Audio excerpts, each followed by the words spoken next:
Abonnez-vous à la chaîne YouTube, cliquez sur la cloche de notification pour nous suivre en temps réel, partagez, aimez et commentez la vidéo. Écoutez, moi je suis tenté de croire à l'authenticité du décret qui a fuité. Pour 3 raisons. La première raison, c'est qu'il suffit tout simplement de voir les articles visés pour se rendre compte que ça n'a pas été rédigé par une main inexperte. La deuxième raison, c'est la légèreté du démenti qui a été servi par la cellule de communication de la présidence de la République, avec un communiqué qui n'était ni signé ni daté.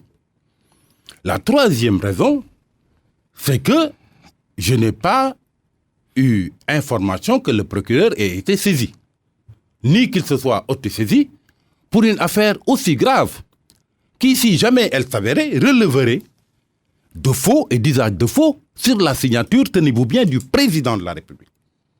Donc, pour toutes ces raisons, moi je crois que le décret qui a circulé dans les réseaux sociaux est authentique. Cela dit, je me dois quand même de rétablir une vérité. Ce décret n'est pas une création du président Macky Sall. C'est plutôt une création du président Abdoulaye Wade. C'est un décret qui a une histoire. Abdoulaye Wade, à sa venue au pouvoir en 2000, a acté la dissolution du Conseil économique et social à la faveur du référendum de janvier 2001. Il l'avait fait par respect aux accords qu'il avait passés avec ses alliés de FAL 2000, qui avaient demandé la dissolution des institutions jugées budgétivores, dont le Conseil économique et social, qui était présidé à l'époque par Famara Ibrahima Sagna. Et lequel Famara Ibrahima Sagna n'a pas apprécié du tout ce qu'il avait considéré comme une manière cavalière de la part du président Abdoulaye Wade de mettre fin à ses fonctions de président de cette institution. Et il sera d'autant plus amer que quand Wade a ressuscité le Conseil économique et social via le CRAES, Conseil pour la République pour les affaires économiques et sociales, il a préféré jeter son dévolu sur Mbaye Jacques Diop, feu Mbaye Jacques Diop, comme président en tant qu'allié, en laissant encore à rade Famara Ibrahima Sagna. C'est plus tard que Abdoulaye Wade aura sur la conscience la manière dont il a traité Famara Ibrahima Sagna, qui, comme tout le monde le sait, a toujours travaillé à son rapprochement avec le président Abdou Diouf en cas de besoin.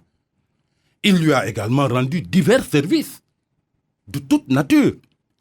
Et c'est par acquis de conscience que le président Abdoulaye Wade, en accord avec Feu Mbaye Jacques Diop, qui était à l'époque président du CRAES, avait décidé de sortir un décret portant sur l'honorariat au profit de Famara Ibrahima Sagna pour réparer ce qu'il avait considéré comme une injustice.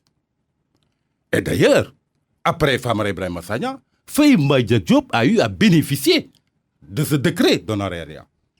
Donc, en vérité, le président Macky Sall n'a fait que réactualiser un décret qui date de l'époque d'Abdoulaye Wade.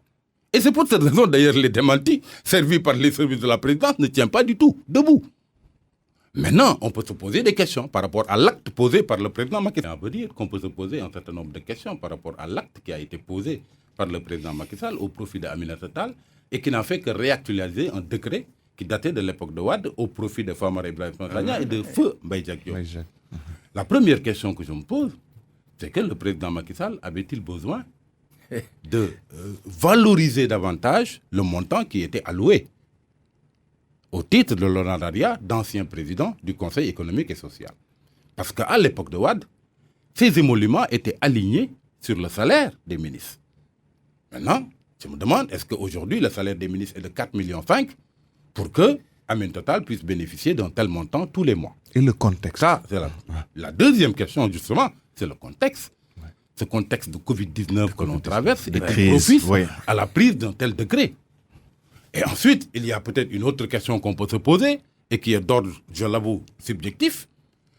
Aminata Tall a-t-elle la dimension politique, ou est-elle un personnage aussi emblématique C'est la question que Feu Mbaye Jacques Diop ou que Famara Ibrahima Sagna pour pouvoir bénéficier au même titre que de ce décret? Et c'est sur le contexte. Donc c'est à ce niveau-là qu'il se pose un problème. Et entre le discours et la réalité, dans la gouvernance du président Macky Sall, il y a souvent un fossé. Et c'est ce que les Sénégalais ne parviennent pas à comprendre. Il y a eu qu'on a eu à nous tympaniser avec des slogans du genre « la patrie avant le parti ». Mais on s'est rendu compte que les contingences politiques ou politiciennes continuent à guider l'action du président Macky Sall au moment où vraiment on a besoin d'autres actes. C'est vrai, c'est dommage. Et c'est pour cette raison d'ailleurs que souvent, il y a des points du bilan du président Macky Sall qui peuvent être positifs, mais de l'autre côté, on se rend compte qu'il n'y a pas de rupture du tout, au point qu'on ne voit même pas ce qui est positif dans son bilan. Comme disait l'autre, ce que vous faites parle si fort que je n'entends pas ce que vous dites. Mama Ndiaye Gaye